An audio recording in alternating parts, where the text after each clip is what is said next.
Si tu n'es pas à la page, mets-toi à la page mon gars. L'heure est grave fort. Pour ceux qui ne le savent pas, le jeune réalisateur camerounais Kan Quintus vient de sortir la bande-annonce de son nouveau film intitulé Fisherman Diary. La traduction en français, Le journal du pêcheur. Pour tout vous dire, la bande-annonce est juste haut. Vraiment, c'est un truc de haut sérieux. Les années que j'étudie le cinéma, je regarde des films camerounais, nigériens, ivoiriens, c'est la bande-annonce qui m'a le plus frappé. Perso, sans avoir vu le film, je kiffe et je kiffe grave.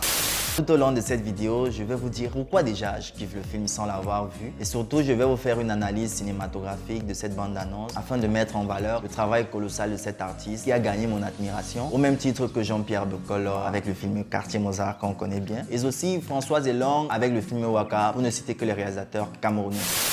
Salam à tous, moi c'est Nico pour ceux qui ne me connaissent pas, diplômé en audiovisuel et cinéma, spécialité image. Je suis aussi scénariste et réalisateur aussi. C'est ma première vidéo sur YouTube, du coup je vous prie d'être un peu indulgent pour ce qui est de la présentation et de ma manière de parler. Sur ce, let's go!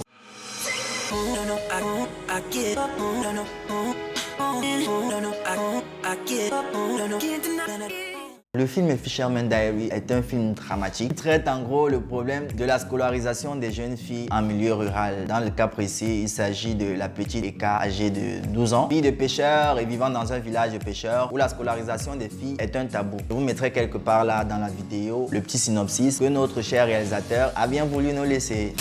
Pour ce qui est de la bande-annonce, dans les premières séquences, le réalisateur nous a très bien situé avec ce sublime plan de drone sur le fleuve. Là où ça devient intéressant, c'est que dès le début, on peut déjà voir la position qu'occupe le parent et la fille face à la caméra. Le père, lui, est filmé en contre-plongée et la fille en plongée. Pour ceux qui sont amateurs du cinéma ou bien pour ceux qui font le cinéma, vous savez très bien que les plans en contre-plongée sont utilisés pour soit magnifier les personnages, leur donner de la valeur, voire même de l'importance. Par contre, les plans en plongée sont généralement utilisés pour voir écraser, rabaisser les personnages, ce qui est un peu le cas dans ce film, tu vois. Et il est aussi question de montrer en quelque sorte la place qu'occupe le père dans la famille africaine.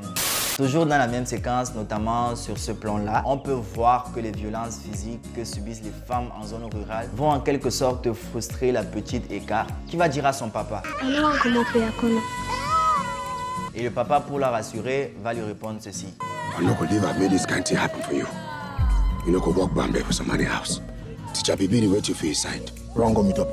Voilà, c'est bon, mais après, qu'est-ce qu'il va faire le papa? Il va l'envoyer livrer du poisson à l'école. Vraiment, c'est bizarre pour un père qui chérit sa fille. Il va l'envoyer livrer du poisson à l'école, tandis que les autres enfants sont à l'école pour étudier. Donc, c'est le paradoxe du film. Par la suite, on a cette séquence avec ce plan-là. La petite arrive devant l'école et voit les autres enfants en train de jouer. Pour moi, ce plan, il m'a pas beaucoup plu. Déjà, pourquoi? Parce que sur ce plan, on peut bien voir que là, il y a 2 filles sur à peu près 10 garçons. Pour moi, le fait qu'il y ait 2 filles, tu vois, dans un village où la scolarisation est vraiment un tabou, c'est un peu trop, tu vois. Pour moi, il aurait dû mettre une fille, voire même 0. Pour moi, une fille, c'est le max. Pour que le plan soit plus expressif, après, le réalisateur a certainement un justificatif à ça. C'est juste un détail, on va passer dessus. L'autre séquence intéressante est celle du vieillard qui dit à la petite ceci. If you don't ever ask yourself the question about this picking the way they talk book, now lazy picking them.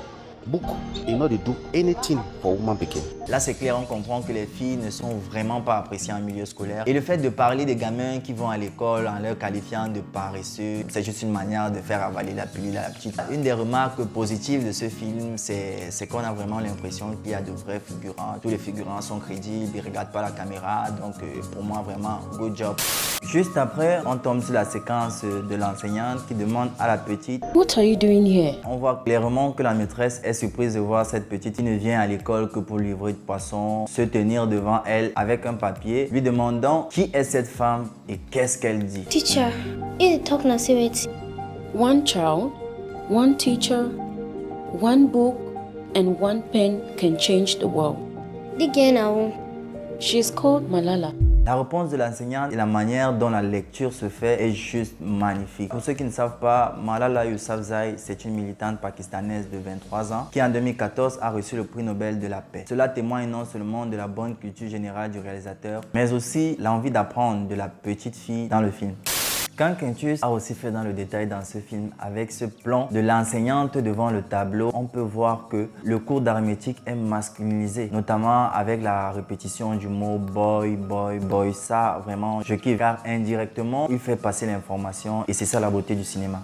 Pour cette séquence où le papa donne des coups de fouet à la petite, elle est vraiment émotive, très émotive même. Il faut dire que la petite a superbement joué son rôle dans ce film. Pour ça, chapeau à toi. À remarquer aussi la température chaude de cette séquence. Ça traduit en quelque sorte l'enfer que vit cette petite fille. Une fois de plus, bravo l'artiste, c'est vraiment super.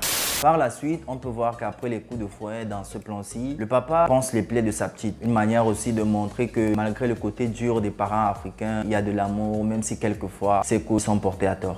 Une autre séquence forte, c'est celle où ils amènent la petite fille à mariage, je ne sais pas trop où, sous le regard de plusieurs autres femmes qui applaudissent. Comme quoi, la majeure partie des femmes de cette localité ont finalement accepté la place qui leur est réservée, donc il n'y a rien à faire. Une séquence qui m'a fait rire, c'est celle du vieillard qui dit à l'enseignante: If I toss me the drink curry, they go drink curry. If I see me the chop nyamangoro, they go chop nyamangoro. Si je mange du gari, elle va manger du gari. Si je mange du nyamangolo, elle va manger du nyamangolo. C'est ça le typique des parents africains. Pour ceux qui ne le savent pas, le nyamangolo chez nous, c'est des petits escargots, ou bien des escargots en gros. Pour la séquence finale, j'ai vraiment adoré, c'est juste magnifique. On voit la solitude de la petite fille dans le cadre, en contre-jour, qui regarde vers l'horizon. Tout ce qu'elle voit, c'est le vide et des pirogues. Comme pour dire qu'il n'y a vraiment pas d'avenir meilleur pour cette petite fille, si ce n'est la vie de femme ou de fille de pêcheur. C'était tout pour cette vidéo. Franchement, j'ai hâte de voir le film. Je vous le conseille aussi, car je suis sûr que c'est un top film. Reste juste à savoir sur quelle plateforme il sera diffusé. Après, il y a déjà des films africains sur Netflix, donc pourquoi pas, c'est mon souhait, voilà. Si vous avez aimé cette vidéo, n'hésitez pas de lâcher un pouce bleu, partager. Dites-moi en commentaire si vous voulez que je fasse d'autres vidéos d'analyse de films made in Africa. Non seulement ça donne de la force à notre cinéma, mais aussi ça met en valeur les réalisateurs africains. Sur ce...